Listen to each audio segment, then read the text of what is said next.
Hi friends, ಮತ್ತೊಂದು ವಿಡಿಯೋಗೆ ಸ್ವಾಗತ. ಇವತ್ತಿನ ವಿಡಿಯೋ ವಿಶೇಷ ಏನಂತಂದರೆ, ನಾವು ಹೋಗ್ತಾ ಇರೋದು ಸರಿಸುಮಾರು ಒಂದು 2,500 ವರ್ಷದ ಹಳೆಯದಾದ ಪುರಾತನ ದೇವಸ್ಥಾನಕ್ಕೆ. ಅದು ಯಾವುದು ಅಂತಂದರೆ, ನಾವು HD ಕೋಟೆಯಿಂದ ಕಬಿನಿಯಿಂದ ಮುಂದೆ ಹೋದರೆ ಸಿಗದೆ ತೆರಣಿಮುಂಟಿ ಅನ್ನೋ ಊರು. ಅಲ್ಲಿ ಮುಳುಗಡೆಯಾಗಿದ್ದ ದೇವಸ್ಥಾನಕ್ಕೆ ಸ್ವಲ್ಪ ಕಾಯಕಲ್ಪ ಮಾಡಿ ಈಗ ದೇವಸ್ಥಾನ ಒಂದು ಹಂತದಲ್ಲಿದೆ. ನಾವು ಬಂದಿರೋದೇ ಶ್ರೀ ರವಿರಾಮೇಶ್ವರ ದೇವಸ್ಥಾನ. ತುಂಬ ಈಗಲೂ ಸಹ ಸೌಂದರ್ಯದ ಮಧ್ಯದಲ್ಲೈತೆ, ಪ್ರಕೃತಿಯ ಮಡಿಲಲ್ಲಿರಂಗಿದೆ. ತುಂಬ ಚೆನ್ನಾಗಿದೆ. ನೋಡ್ತಾ ಇದ್ದೀನಿ ನೋಡಿ ಈ ದೇವಸ್ಥಾನದ್ದು.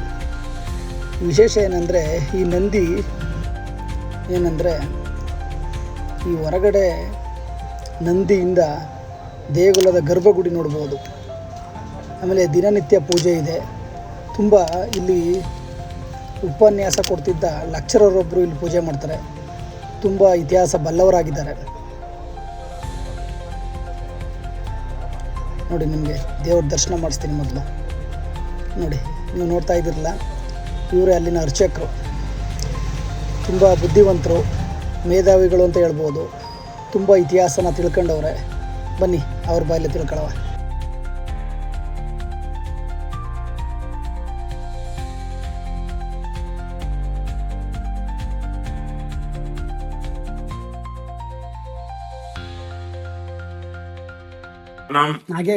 ನಾಗೇಗೌಡ ನಮ್ಯ ಕುಟುಂಬ ನಾಗಣ್ಣ ನೋಡಿ, ನಾವು ಜನಿಸುವಾಗ ನಿಮ್ಗೆ ಹೇಳಿದ್ವಲ್ಲ, ಹಂಗೆ ಇವ್ರ ಮನೇಲಿ ಹೆಂಗಸರು, ಮಗ, ಸೊಸೆ ಎಲ್ಲ ಇರ್ತಾರೆ.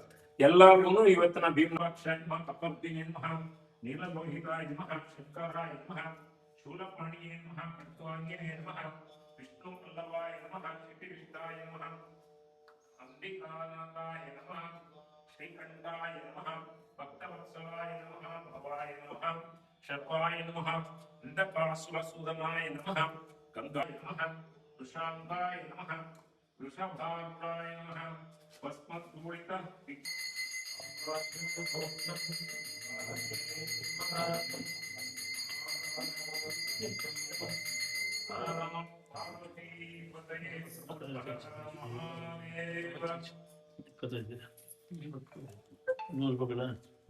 ಸ್ವಾಮಿ ತಿರುಮಲ ದೇವರು ಅನ್ನೋ ದೇವರು ಇಲ್ಲಿ ಇತ್ತಿತ್ತು, ಲಂಡನ್ ನಲ್ಲಿ ಇದೆ. ಆದ್ರೆ ಅದನ್ನ ಅಲ್ಲಿಂದ ತಂದು ಮಾಡೋಕ್ ಆಗ್ಲಿಲ್ಲ. ಕಿತ್ತೂರು ಬಳಗದವರು ಶ್ರೀದೇವಿ ಸಮೇತ ರಂಗನಾಥನನ್ನ ಸ್ಥಾಪನೆ ಮಾಡಿದ್ದಾರೆ, ಲಕ್ಷ್ಮಿಯನ್ನು ಸ್ಥಾಪನೆ ಮಾಡಿದ್ದಾರೆ. ಅದರಿಂದ ನಾವು ಶಟಾರಿಯನ್ನ ಇಟ್ಟು ಆಶೀರ್ವಾದ ಮಾಡ್ತೇವೆ. ಓಂ ತದ್ವಿಷ್ಣು ಪರಮಂ ಪದಂ ಸದಾ ಪಶ್ಯಂತಿ ಸುಪತ್ನಿ ಮಹಾದೇವಿ ಸ್ವರ್ಣವರ್ಣ ಮಹೇತನೆ ಅನೇಕ ರತ್ನ ಸಂಭೂತೆ ಭೂಮಿ ದೇವಿ ನಮೋಸ್ತುತೆ. ಎಲ್ಲರೂ 3 ಸುತ್ತಬಿಟ್ಟು ನಮಸ್ಕಾರ ಮಾಡ್ಕೊಳ್ಳಿ. ಮಾಡಿಲ್ಲೇ ಇರೋರು ತ್ರಿಜನ್ಮ ಪಾಪ ಸಂಹಾರಂ ಏಕ ಬಿಲ್ವಂ ಶಿವಾರ್ಪಣಂ. ಇದು ಬಹಳ ಸರಳವಾದ್ದು, ಎಲ್ರಿಗೂ ಗೊತ್ತಲ್ಲ. ಯಾಕೆ ಪುರೋಹಿತರು ಹೇಳ್ತಾ ಇದ್ದಾರೆ ಅಂದ್ರೆ, ಆದಿಶಂಕರಾಚಾರ್ಯರು ಈ ದೇವಾಲಯ ಕಟ್ಟುವಾಗ ಅಥವಾ ಈ ಕ್ಷೇತ್ರಕ್ಕೆ ಭೇಟಿ ಕೊಟ್ಟಿದ್ದಾರೆ. ಕೇರಳ ಕಾಲಡಿಯಿಂದ ಬಂದು ಇಲ್ಲಿ ಹೋಗಿದ್ದಾರೆ.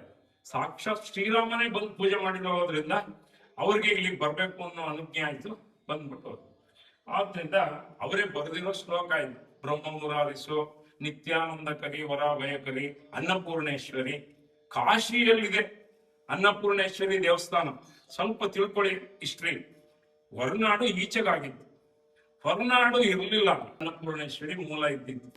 ಆ ಮೂಲ ಇದ್ದ ಅದರ ಮಹಿಮೆಯಿಂದ ಅದು ಹೊರನಾಡಾಯ್ತು. ಹಾಗೇನೆ ಚಾಮುಂಡೇಶ್ವರಿ ಅಲ್ಲಲ್ಲಲ್ಲ ಇತ್ತು, ಆದ್ರೆ HD ಕೋಟೆಗೂ ಬಂದು ನೆಲೆಸಿದ್ರು. ಆದ್ರೆ ವರದರಾಜ ಸ್ವಾಮಿ ಚಾಮುಂಡೇಶ್ವರಿ ಎರಡು ಅಲ್ಲಿ ಹೋಲಿಕೆ ಆಗಿ ಗ್ರ್ಯಾಂಡ್ ಇಲ್ಲ, ಪೂಜೆ ಇಲ್ಲ, ಪುನಸ್ಕಾರ ಇಲ್ಲ. ಚಾಮುಂಡೇಶ್ವರಿನೇ ಅವರು ವೈಭವೀಕರಣ ಮಾಡ್ಬಿಟ್ಟಿದ್ದಾರೆ. ಆದ್ರಿಂದ ಈ ಪತ್ರೆಯ ಇತಿಹಾಸ ಏನು ಅಂದ್ರೆ, ತ್ರಿಜನ್ಮ ಪಾಪ ಸಂಹಾರ. ನೋಡಿ, ನಾವು ಒಂದು 10 ವರ್ಷ ಮಾಸ್ಟರ್ ಕೆಲಸನೂ ಮಾಡಿದ್ದೆ ಹಿಂದೆ. ಈ ತ್ರಿಜನ್ಮ ಅಂದ್ರೆ ಶಿವನಿಗೆ 3 ಕಣ್ಣು, ತ್ರಿಶೂಲನು 3, ಹಾಗೆ ಈ ದಳನು 3, ಶನಿವಾರದ ದಾರ 3, ಶಿವದಾರ 3, ವಿಭೂತಿ ರೇಖೆ 3, ನಾಮ 3, ಬ್ರಹ್ಮ ವಿಷ್ಣು ಮಹೇಶ್ವರ ಲಕ್ಷ್ಮೀ ಪಾರ್ವತಿ ಸರಸ್ವತಿ. ಇದರ ಮಹಿಮೆ ಏನು ಅಂದ್ರೆ, ಯಾವ ಕಾನ್ವೆಂಟ್ ಅಲ್ಲೂ ಇದನ್ನು ಹೇಳ್ಕೊಡಲ್ಲ ಮಕ್ಕಳಿಗೆ. ಏನಾಗಿದೆ, ಎಷ್ಟೇ ಓದ್ಲಿ IT ನಲ್ಲಿ ಕೆಲಸ ಮಾಡ್ಲಿ, ಮಾತಾಪಿತೃಗಳಿಗೆ ಊಟ ಹಾಕ್ಬೇಕು. ಮಾತಾಪಿತೃಗಳಿಗೆ ಅಯ್ಯೋ ಅನ್ಸ್ಬಾರ್ದು. ಅವ್ರನ್ನ ಅಯ್ಯೋ ಅನ್ಸಿದ್ರೆ ನಮ್ಗೆ ಒಳ್ಳೇದಾಗಲ್ಲ. ಆದ್ರಿಂದ ಮಾತೃದೇವೋಭವ, ಪಿತೃದೇವೋಭವ, ಆಚಾರ್ಯ ದೇವೋಭವ, ಇವು ಮೂರನ್ನ ನಾವು ದೃಢೀಕರಿಸ್ಕೋಬೇಕು ಜೀವನದಲ್ಲಿ, ಸರ್ಟಿಫೈ ಮಾಡ್ಕೋಬೇಕು. ಆದ್ರಿಂದ ತ್ರಿಜನ್ಮ ಪಾಪ ಸಂಹಾರ ಅಂತಂದ್ರೆ ಈ ದಳ ಈಗ ನಿಮ್ ಕೈಗೆ ಒಬ್ಬರ ಮೂಲಕ ಕೊಡ್ತೇನೆ ನಾನು, 1-2 ತಗೊಳ್ಳಿ, ಒಂಚೂರು ಬಾಯಿಗೆ ಟೇಸ್ಟ್ ನೋಡಿ. ಇಲ್ಲಿಯ ವಿಶೇಷತೆ ಈ ದಳದ ಈ ರುಚಿ ಮಾವಿನಕಾಯಿ ರುಚಿ ಇದೆ. ತ್ರಿಜನ್ಮ ಪಾಪ ಸಂಹಾರ ಅಂದ್ರೆ ನಮ್ಮಪ್ಪ ಅವರಪ್ಪ 3 ತಲೆ, ಅವ್ರು ಏನಾದ್ರು ಹಾವು ಬಂದಿದ್ರೆ ಅಥವಾ ಏನೋ ಕೆಟ್ಟ ಕೆಲಸ ಮಾಡಿದ್ರೆ, ಒಳ್ಳೆ ಕೆಲಸ ಮಾಡಿದ್ರೆ ಅದು ನಿಮಗೆ ಡೆಬಿಟ್ ಕ್ರೆಡಿಟ್ ಎಲ್ಲ ಅದರಲ್ಲೇ ಇದೆ. ಆದ್ರಿಂದ ಆ ತ್ರಿಜನ್ಮ ಪಾಪ ಸಂಹಾರ ಏಕ ಬಿಲ್ವಂ ಶಿವ, ಬಿಲ್ವ ದಳದಲ್ಲಿ ಅಷ್ಟು ಮಹಿಮೆ ಇದೆ. ಆದ್ರಿಂದ ಇದನ್ನೆಲ್ಲರಿಗೂ ಕೊಟ್ಕೊಂಡಪ್ಪ ಇದೆ. ಇದರಲ್ಲಿ ನಾನು ಅಭಿಷೇಕ ಮಾಡ್ತಾ ನಿಮ್ಮನ್ನೆಲ್ಲ ನೋಡ್ದೆ. ಹಾಲು ಅಭಿಷೇಕ ಮಾಡುವಾಗ ನೀವೆಲ್ಲರೂ ಆ ಲಿಂಗದ ಒಳಗಡೆ ಕಾಣ್ತೀರ. ಜೊತೆಗೆ ಆ ನಂದಿ ಇದೆಯಲ್ಲ, ಆ ನಂದಿ ಕಾಣುತ್ತೆ. ಯಾಕೆ ಯಾವ ಇಂಜಿನಿಯರ್ ಮಾಡಿದ್ರೋ ಏನೋ ನಮ್ಗೆ ಗೊತ್ತಿಲ್ಲ. ಅಲ್ಲಿ ಮೊಸರು, ತುಪ್ಪ, ಜೇನುತುಪ್ಪ ಮಾಡುವಾಗ ಕಾಣಲ್ಲ. ಹಾಲು ಅಭಿಷೇಕ ಮಾಡುವಾಗ ಕರೆಕ್ಟ್ ಆಗಿ ಎಲ್ಲ ಒಳಗಡೆ ಸಣ್ಣದಾಗಿ ಕೂತಿರ್ತೀರ ನೀವು. ಅಭಿಷೇಕ ಮಾಡುವಾಗ ನೋಡ್ತೀರ ಎಲ್ರೂ ಅಲ್ಲಿ ಲೈನ್ ಆಗಿ ಕೂತಿರೋದು ಕಾಣ. ಆ ತರ ಶೈಲಿಯಲ್ಲಿ ಆ ನಂದಿಯನ್ನ ಅಲ್ಲಿಟ್ಟು ಒಳಗಡೆ ಇಷ್ಟು ಬಂದಿವೆ. ಯಾವುದು ಅಯೋಧ್ಯೆಗೆ ಅಂದ್ರೆ HD ಕೋಟೆ, ಯಾವ್ದೋ ಬುಜ್ಜಗೌಡನಪುರ, ಆರ್ಗೊಳ್ಳಿ ಹತ್ರ ಇರೋ ಕಲ್ಲೇ ಅದೇ ಇರಲಿ ಅಂತ. ಅಲ್ಲಿ ಬಾಲರಾಮನಾಗಿ ಇದೇ ಜಾತಿಯ ಸಾಲಿಗ್ರಾಮ ಶಿಲೆ ಸ್ಥಾಪನೆ.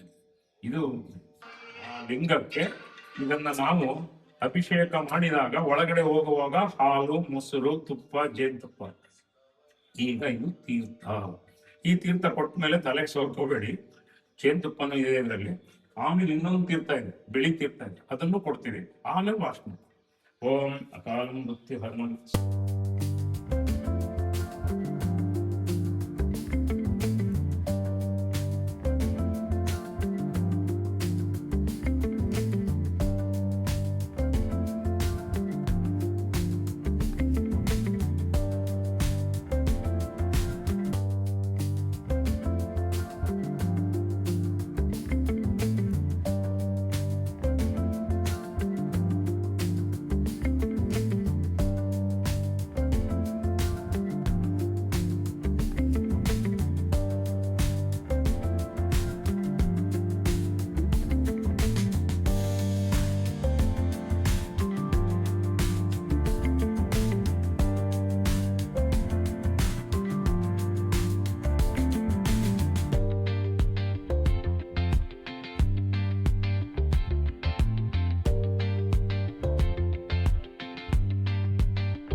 ಈ ದೇವಸ್ಥಾನವು ಯಾವುದೇ ಸರ್ಕಾರ ಮತ್ತು ಮುಜರಾಯಿ ಇಲಾಖೆಗೆ ಸೇರಿಲ್ಲ.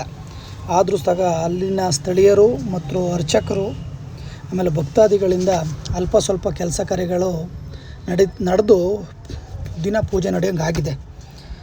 ಆದರೆ ಅಲ್ಲಿದೊಂದು ವಿಶೇಷ ಏನಂದರೆ, ಭಕ್ತಾದಿಗಳಿಂದ ಬಂದ ಹಣನ ಸರಿಸುಮಾರು 30 ಲಕ್ಷ ರೂಪಾಯಿನ FD ಇಟ್ಟವ್ರೆ. ಆ FD ಹಣದಲ್ಲಿ ಬರೋ ಬಡ್ಡಿ ಹಣದಲ್ಲಿ ದೇವಸ್ಥಾನದ ಪೂಜಾ ಕೈಂಕರ್ಯಗಳೇ ನಡಿಬೇಕು. ಆದ್ದರಿಂದ ಈ ದೇವಸ್ಥಾನಕ್ಕೆ ಸ್ವಲ್ಪ ಕಾಯಕಲ್ಪ ಬೇಕಾಗಿದೆ. ಮಾನ್ಯ ಶಾಸಕರಾಗಿದ್ದಂತಹ ದಿವಂಗತ ಚಿಕ್ಕಮಗಳೂರವರು ಇದಕ್ಕೆ ಸುತ್ತ ಕಾಂಪೌಂಡ್ ಮಾಡಿಸ್ಕೊಟ್ರಂತೆ. ಆಮೇಲೆ ರೋಡು ಸಹ ಮಾಡಿಸಿದ್ರಂತೆ. ಈಗಂತೂ ರೋಡು ತುಂಬ ಹದಗೆಟ್ಟೋಗಿದೆ. ದಯವಿಟ್ಟು ನಮ್ಮ ಮಾನ್ಯ ಶಾಸಕರಾದಂಥ ಅನಿಲ್ ಚಿಕ್ಕಮಗಳೂರವರು ಒಂಚೂರು ರೋಡ್ನೇನಾದ್ರು ವ್ಯವಸ್ಥೆ ಮಾಡಿಬಿಟ್ರೆ ಈ ದೇವಸ್ಥಾನ ತುಂಬ ಪ್ರಸಿದ್ಧಿ ಪಡೆಯುತ್ತೆ.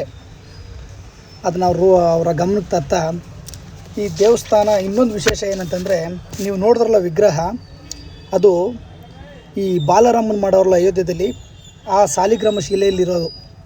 ತುಂಬ ಅಚ್ಚುಕಟ್ಟಾಗುತ್ತೆ. ದಯವಿಟ್ಟು ಭಕ್ತಾದಿಗಳಾಗಲಿ, ನೋಡ್ತಿರೋ ವೀಕ್ಷಕರಾಗಲಿ ಏನಾದರೂ ಸಹಾಯ ಮಾಡಬೇಕು ಅಂತನ್ನೋದಾದರೆ ದೇವಸ್ಥಾನನ ನೀವು ಹೋಗಿ ನೋಡಲೇಬೇಕು. ತುಂಬ ಚೆನ್ನಾಗಿದೆ. ಇನ್ನೊಂದು ವಿಶೇಷ ಏನಂದರೆ, ಅಲ್ಲೊಂದು ಗೋಪುರ ಮಾಡವ್ರೆ. ಅಂದರೆ ಗೋಪುರ ಅಂದರೆ ವಾಚ್ ಟವರ್ ಥರ. ಅಲ್ಲಿಂದ ಚಿಕ್ಕದೇವಮ್ಮನ ಬೆಟ್ಟ ತುಂಬ ಚೆನ್ನಾಗಿ ಕಾಣುತ್ತೆ. ನೋಡಿ, ನೀವು ನೋಡ್ತಾ ಇದ್ದೀರಲ್ಲ ಈಗ, ನೋಡಿ ಅದು ಚಿಕ್ಕದೇವಮ್ಮನ ಬೆಟ್ಟ. ಇಲ್ಲಿಂದ ಅಲ್ಲಿಗೆ ಕಾಣುತ್ತೆ, ತುಂಬ ಅದ್ಧೂರಿಯಾಗಿ ನೈಸರ್ಗಿಕವಾಗಿ. ಆಮೇಲೆ ಇನ್ನೊಂದೇನೆಂದರೆ ಪ್ರಕೃತಿ ಮಡಿಲಲ್ಲಿರೋ ಈ ದೇವಸ್ಥಾನ. ದಯವಿಟ್ಟು ಸಂಬಂಧಪಟ್ಟವರು ಯಾರ್ದಾದ್ರೂ ಈ ವಿಡಿಯೋ ನೋಡಿದರೆ ದಯವಿಟ್ಟು ಈ ದೇವಸ್ಥಾನಕ್ಕೊಂದು ಕಾಯಕಲ್ಪ ಬೇಕಾಗಿದೆ. ನಮ್ಮ HD ಕೋಟೆ ಪ್ರಸಿದ್ಧವಾಗೋಕ್ಕೆ ಇದು ಸಹ ಕಾರಣಕರ್ತ ಆಗುತ್ತೆ. ಹಂಗಂತ ಹೇಳ್ತಾ ಈ ವಿಡಿಯೋ ಮುಗಿಸ್ತಾ ಇದ್ದೀನಿ. ಎಲ್ಲರಿಗೂ ಧನ್ಯವಾದಗಳು. ಈಗ ಇನ್ನೊಂದು ವಿಡಿಯೋದಲ್ಲಿ ಬರ್ತೀನಿ. Thank you.